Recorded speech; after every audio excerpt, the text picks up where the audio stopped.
Hey, what's up, everybody? It's Video 44 coming at you with another video. Okay, so I just got through watching highlights of Game 3 of the NBA Finals between the Phoenix Suns and the Milwaukee Bucks.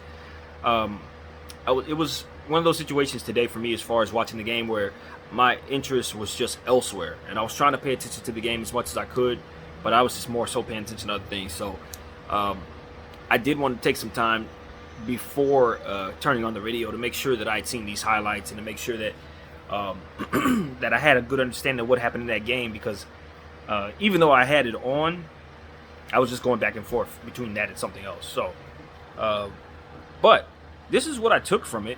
I kind of felt like I was right about what Milwaukee needed in terms of just going home. They needed to just be in the Deer District. All those people there, it's sort of like the Toronto vibe that I get from Milwaukee over there, man. They're just really showing up big, and I figured going back there would be a huge boost for the team because they were in a very hostile Valley environment. It's very different, it's something to be said for being in a different color scheme, playing on a different floor, going through different routines, coming out of hotels, all that stuff on the road, especially in pressured situations like the finals. Sometimes some guys just aren't going to play well. But once they get home, they can do their own thing, sleep in their own beds, go through their own routines, get around that home court that they've been practicing in, and that color scheme that they're used to wearing and seeing or what have you, get around fans that are rooting for them. That's all it takes for certain players, and I felt like a lot of the Milwaukee Bucks players just needed to get back home in this series. Like, I truly felt like they just needed some home cooking, and they got it. I felt like the game plan that the Phoenix Suns came in with wasn't necessarily, to be honest with you, if I don't even want to talk about the Phoenix Suns, because to me it seemed like the Phoenix Suns were having a difficult time adjusting to both of their power forwards now being out of the lineup. That's what I gathered. They definitely missed Dario Saric and Torrey Craig. I don't know that he played tonight. I don't think he was out there. I know he's hurt. And I saw a lot of Frank Kaminsky. That's not a good thing. So what you saw out there was a Phoenix Suns team who really just already didn't have the personnel to deal with Giannis, but is now significantly less equipped to deal with Giannis now than they were at the beginning of this series. And that's kind of where this thing is headed, unfortunately, for the Phoenix Suns. They're going to need Torrey Craig to be okay. Because losing Dario Saric is one thing. Losing Torrey Craig and Dario Saric, that's entirely another. And even though, like I said, if you have to choose guys, I said this in another video, if you had to choose guys to remove from the lineup, those would probably be the first two you take out of there, with the exception of maybe a few other guys who are further in the back of the bench. But, like, in terms of regular rotation, all the guys you need to have, you still have. But the problem is you're going up against Giannis. So that isn't necessarily true. The guys you need in general to be a good team are still here. The guys you need in this series, you need Torrey Craig and Dario Saric. Because they're big bodies. They're 12 fouls to throw at Giannis. And, it's one of those situations where they also were helping you with spreading the floor. Both of those guys could hit the three. Both of those guys were doing things on the offensive side of the ball that was helpful as well. Rebounding the ball, obviously, for which they didn't really need a lot of help from those guys because of Ayton's ability to do so. But again, you want to keep as much pressure off of Ayton as possible as this series progresses. It's a lot of basketball already been played. These are young players in great conditioning, but you don't want to push it. You don't want him to start getting tired. What's been working is the fact that he's had the load that he's had. So that's the concern for me, especially since Giannis is now 100% healthy, because he's just different. Any other human being would have probably been out for a season. Most of us would have broke our leg.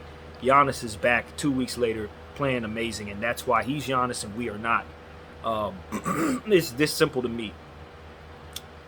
He is superior athletically to all who's on the floor, and because of it, specifically being that he's a power forward, and they're missing power forwards, he's gonna go off. So he went for 41 tonight, 41, I think 13 and like 6 assists, something like that. Last game he went off for 40. There's no reason for this not to continue. He's going to probably have 40 every night for the rest of the series, unless they find a way to slow him down, and I don't know that they have the personnel to do it.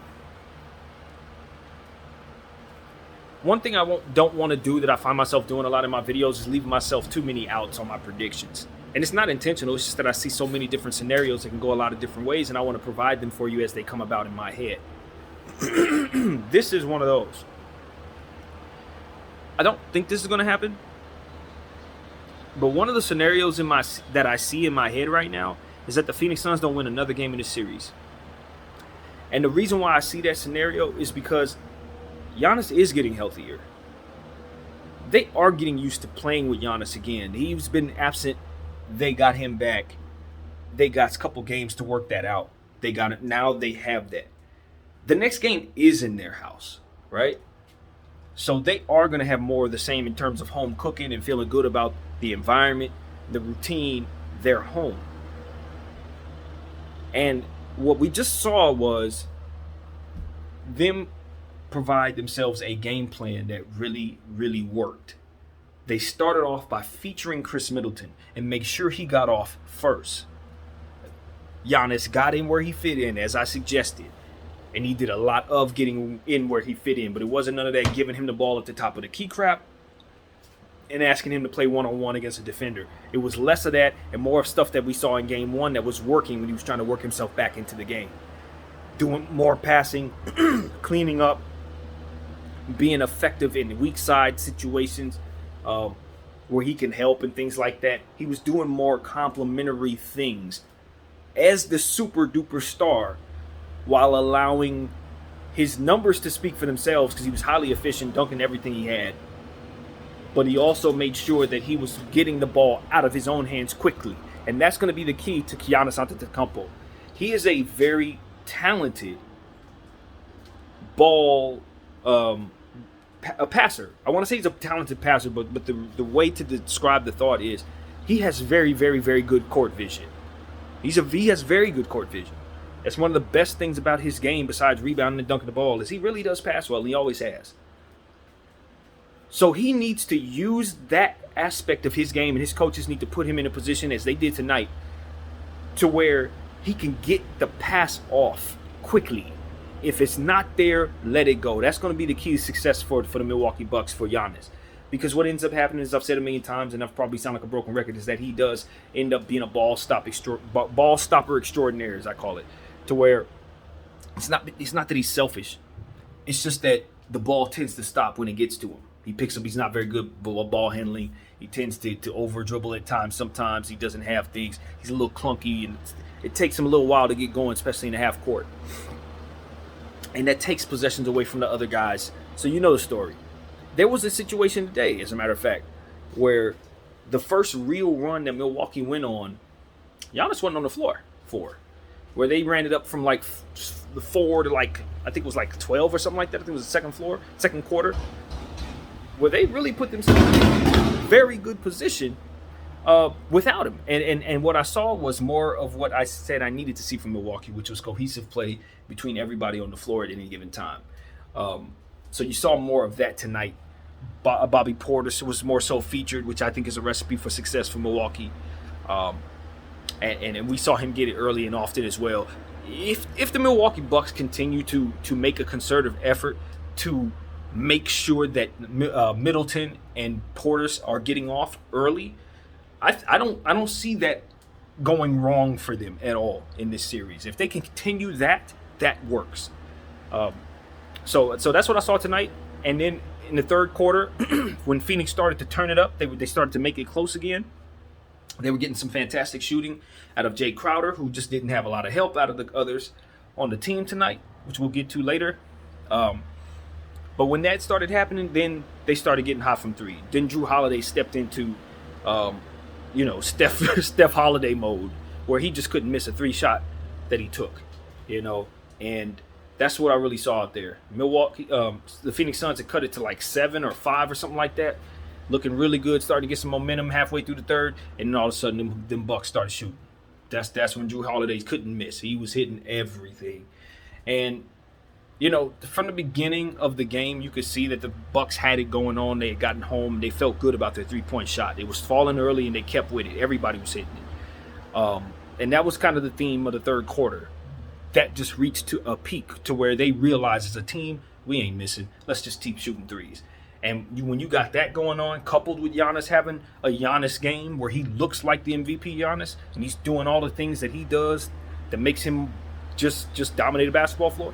You got those two things going on at the same time. The Bucks are definitely a team that's going to win the game that night. Like, against this Phoenix team, it's just no question about it. They're going to win that game. So, for me, I saw what I think could be duplicated in the next game, and the game after that, and the game after that. And that's why I said what I said about there is a scenario where Phoenix don't win no more. Because there's not going to be no answer for Giannis coming through that door. Nowhere is there going to be an answer for Giannis coming. It only really worked out, and I said this even beforehand. I said this before the series even started. With a healthy Giannis, I could totally see Milwaukee winning the series because there is no one on that Phoenix team that can guard him at all. They didn't have the personnel before the injuries to their power forwards. And you know they don't have it now. And I saw Jay Crowder trying to guard him. And I saw him go right around Jay Crowder every time he wanted to. Dunk the ball over Jay Crowder early and often. And that's not going to work. Like, it just don't work. You got to say, Ayton, you have that as responsibility. You're guarding this man. Just like I said at the beginning of the series, that I thought that Giannis would need to guard Ayton. Well, now it's become incumbent upon Ayton to take on that assignment at this point because no one else can. No one else can, bro. And this is what we say about guys like Chris Paul, to where it's not really ever their fault that they can't win a championship or they can't win or whatever. Because this is stuff that Chris Paul, it doesn't matter how great Chris Paul plays. If you can't find an answer for Giannis, he's going to lose. It's not going to ever be his fault. You know what I mean? And there are a lot of players who are short players, particularly, who are at a disadvantage in that regard. They need others to play well. It don't matter how great they play. They need their centers to rebound. They need their slashers to cut. They need, it's not always on one guy, especially if that one guy's a point guard. So that's something I wanted to say. So let's talk about the little Phoenix Suns here. I just felt like they were outside their element, man. And coupling that with having a very bad shooting night from Devin Booker. He was off tonight. Coupling that from having a bad shooting night for Mikal Bridges. He wasn't doing much of anything out there offensively for the team. And honestly, it just felt like, like I said, your game has to travel. When you get to the NBA Finals, I understand that there's only one player on the floor between both teams that's ever been here, Jay Crowder. And he played fantastic. I think he was like 6 or 7 3 last I checked. I don't know if he ended that way, but he was through half of the fourth quarter. That's where he was at. He was shooting phenomenally.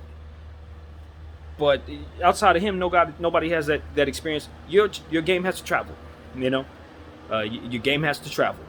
Every possession counts. Every game counts. Every shot counts. And guys just did not have that same energy in Milwaukee that they had at home in front of that Phoenix crowd, that Valley crowd. And when you are at a disadvantage, when you're missing pieces, and guys are asked to do more because of it, and guys are asked to take on different roles because of it, that adjustment alone may put you at a disadvantage. You could have the right attitude all you want, but now you got to do different things in order to win the game than what your game plan dictated before those players went out.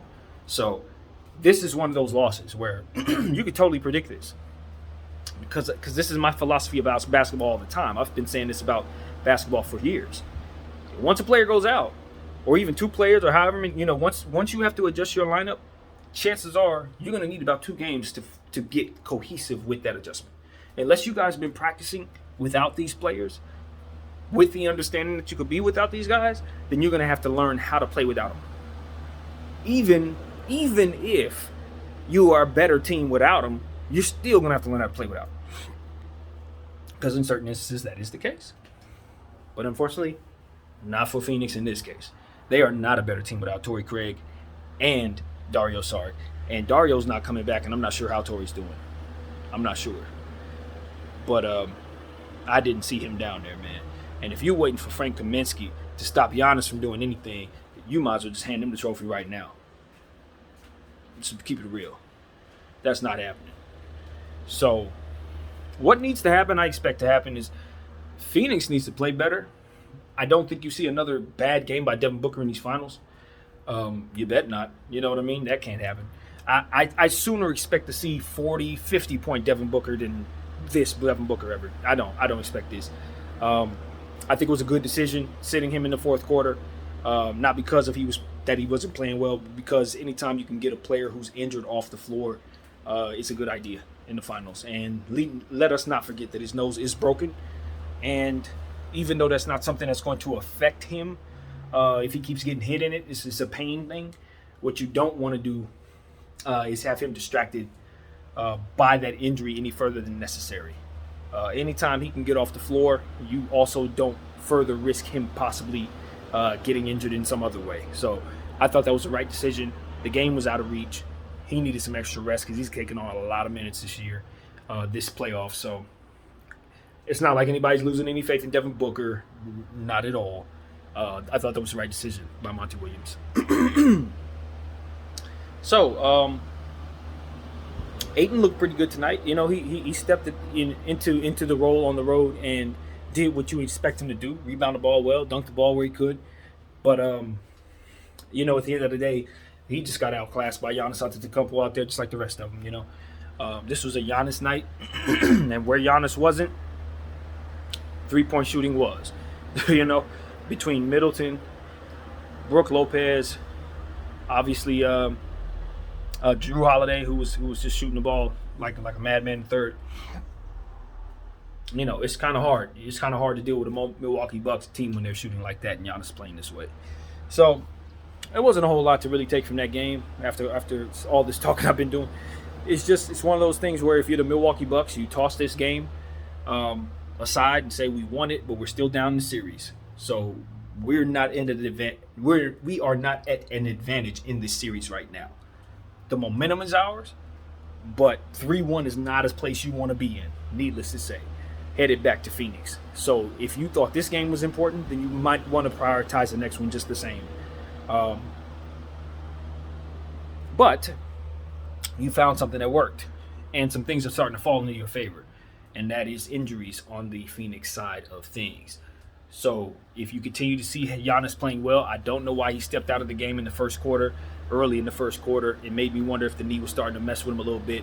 Obviously, he looked great out there as the game progressed, so maybe it was nothing, but it was worth noting. I think he looks great out there. I also think he's playing injured. Those two things exist at the same time. We are in 2021, and he's a superior human, not just to our knowledge, but just in general. We're seeing that this dude can survive stuff that we can't. Just like that leg showed us that he's different. He's other. But even being other, they can give him a shot in his knee and have him send him out there, and he could look good, and then he'll go home at night and he still has the same tears or whatever is wrong is still there. And then we hear about problems later on. I know that this is the finals, and I know Milwaukee ain't been in a million years, and I know he's taking on the responsibility, and I just gotta. I am alleging a conspiracy in this situation. I'm saying I think he's playing hurt, and I think he looks good, and I think that probably something to that. So that's what I think. Looking at that leg, man, he shouldn't be out there. I don't give a damn if he's an alien. He shouldn't be out there, bro. Okay? But he looks great, so I'm leaving it at that. And that's all there is to say. He looks like Giannis Antetokounmpo, and that's exactly what Milwaukee needs.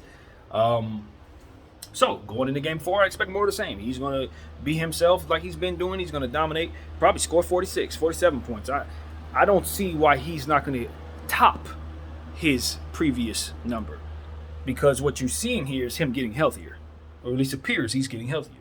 So if I'm to assume he's getting healthier, and I'm also to look over at the Phoenix side and see that the players who couldn't guard him to begin with are now not there to help, he's just going to continue to increase his numbers as he's increasing his health.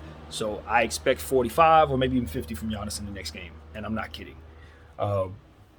They're not going to find anything.